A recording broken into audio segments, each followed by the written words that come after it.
पाकिस्तान में Balochistan liberation army के आजादी के विद्रोह ने शहबाज शरीफ सरकार के साथ साथ चीन की भी धड़कनें तेज कर दी हैं।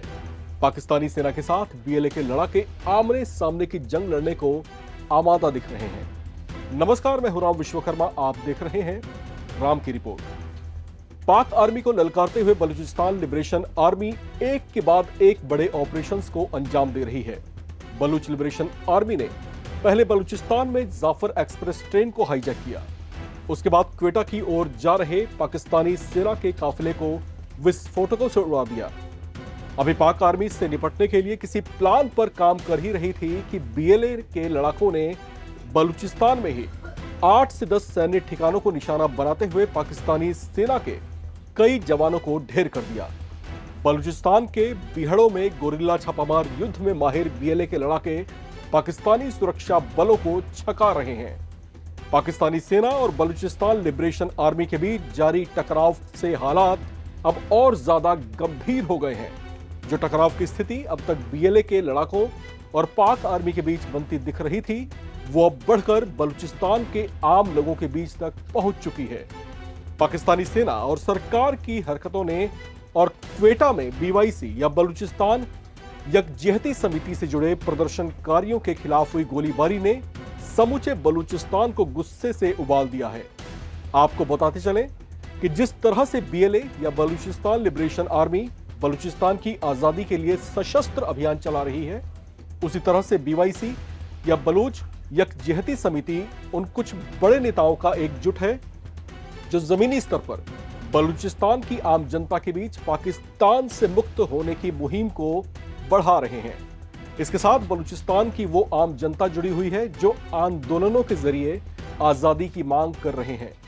बलूचिस्तान में अब हालात पाकिस्तानी सेना और पुलिस के नियंत्रण से बाहर जाते हुए दिखाई दे रहे हैं। बीएलए विद्रोहियों के समर्थन में बलूचिस्तान की आवाम भी खुलकर सड़कों पर उतर आई है।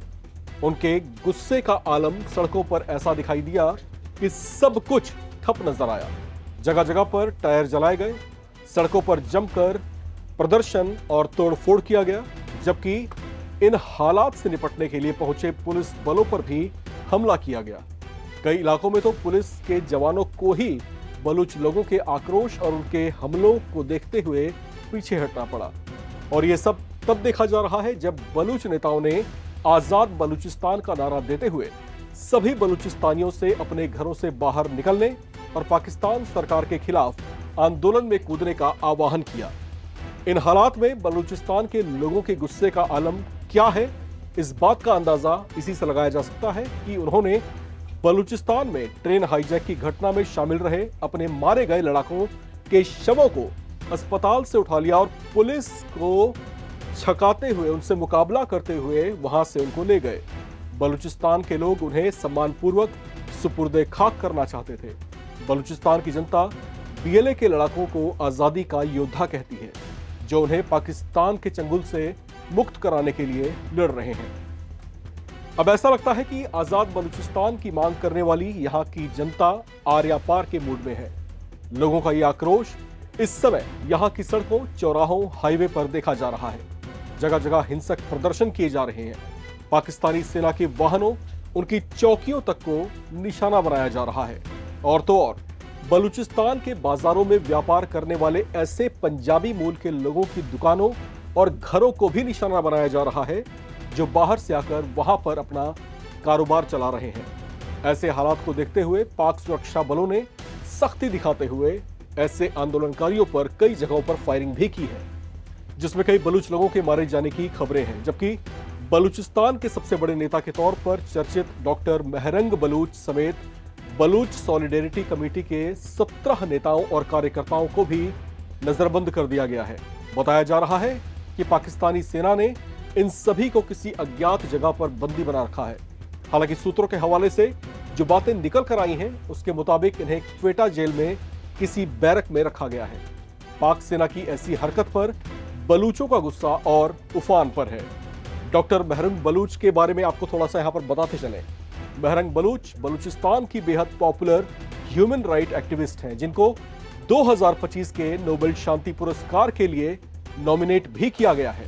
लेकिन आतंकवाद के एपिसेंटर के तौर पर चर्चित पाकिस्तान ने बहरंग बलूच पर आतंकवाद का आरोप लगाकर उन पर केस फाइल कर दिया है, जिससे नाराज बलूचियों का गुस्सा पूरे उफान पर है। संभावना गृह युद्ध की बढ़ गई है, जिसमें बीएलए को सिंध देश लिबरेशन आर्मी का भी साथ मिल चुका है। पाकिस्तान के ये दोनों हिस्से आजादी के लिए लंबे समय से संघर्ष कर रहे हैं।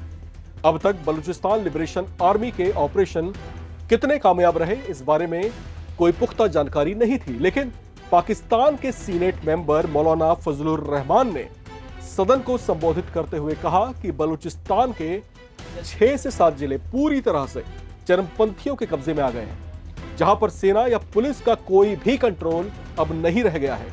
उन्होंने इसे पाकिस्तान के टुकड़े होने के शुरुआती खतरे के तौर पर बताया है। इससे यह साबित हो गया कि बीएलए बलूचिस्तान में किस हद तक मजबूत हो चुकी है। बीएलए के लड़ाकों का एजेंडा बलूचिस्तान की आजादी है, जिसे वे पाकिस्तान के चंगुल से मुक्त कराना चाहते हैं। इसके लिए वे पिछले कई दशकों से पाकिस्तान सरकार के खिलाफ अभियान चलाते आ रहे हैं, लेकिन बलूचिस्तान के आसपास चीनी इन्वेस्टमेंट और उसके बड़े प्रोजेक्ट से बलूचिस्तान लिबरेशन आर्मी के नेताओं का खून खौल उठा है। वे आरोप लगा रहे हैं कि पाकिस्तान जानबूझकर अलग थलग छोड़ दिए गए बलूचिस्तान में चीन की चहलकदमी को बढ़ावा दे रही है, जो इन्वेस्टमेंट की आड़ में उसके संसाधनों का दोहन कर रहा है। इसे बीएलए के लड़ाके सहन नहीं कर पा रहे और अब उन्होंने बड़े स्तर पर मोर्चा खोलते हुए जैसे पाकिस्तानी सेना को युद्ध के लिए ललकार दिया है। पिछले कुछ ऑपरेशंस में पाक आर्मी को छका चुकी बलूचिस्तान लिबरेशन आर्मी ने अब चीन को भी आंखें दिखानी शुरू कर दी है और जता दिया है कि बलूचिस्तान की धरती से ड्रैगन ने कदम पीछे नहीं लिए तो उन्हें कुचलने में कोई कोर कसर नहीं छोड़ी जाएगी। उनके इस अंदाज ने चीन की शी जिनपिंग सरकार की चिंताएं बढ़ा दी हैं। उन्हें डर है कि चीन से नफरत करने वाले बलूच विद्रोही कहीं पाकिस्तान में उनके सीपीईसी प्रोजेक्ट को नुकसान न पहुंचा दे। चाइना पाकिस्तान इकोनॉमिक कॉरिडोर, जिसे शॉर्ट फॉर्म में सीपीईसी कहा जाता है, इसमें चीन का मल्टी मिलियन इन्वेस्टमेंट है। साल 2015 में दोनों देशों से आर्थिक सहयोग और साझेदारी के वादे के साथ कदम आगे बढ़ाया था। बीआरआई या बेल्ट एंड रोड इनिशिएटिव के तहत चाइना पाकिस्तान इकोनॉमिक कॉरिडोर पर चीन $62 बिलियन से ज्यादा का इन्वेस्टमेंट कर रहा है। इस तरह से चीन लगभग कंगाल हो चुके पाकिस्तान, जिसका विदेशी मुद्रा भंडार या फॉरेन रिजर्व भी घटता जा रहा है, उसके लिए चीनी इन्वेस्टमेंट किसी संजीवनी से कम नहीं है। बहरहाल अब पाकिस्तान और चीन को खतरा यह दिख रहा है कि कहीं बीएलए के विद्रोही लड़ाके अपने हमलों से सीपीईसी कॉरिडोर का विकास प्रभावित ना कर दें। साथ ही खतरा इस बात का भी है कि वे ग्वादर पोर्ट या दूसरे इन्वेस्टमेंट प्रोजेक्ट को आत्मघाती हमलों से तहस नहस ना कर दें। ऐसे खतरों को भांपते हुए चीन पाकिस्तान से पेशकश कर चुका है कि चीनी सेना को पाकिस्तान में आने दिया जाए ताकि वे अपने बड़े प्रोजेक्ट्स की रक्षा कर सकें। हालांकि पाक आर्मी इसके लिए राजी नहीं हुई और इन हालात से अपने स्तर पर ही लगातार जूझती जा रही है।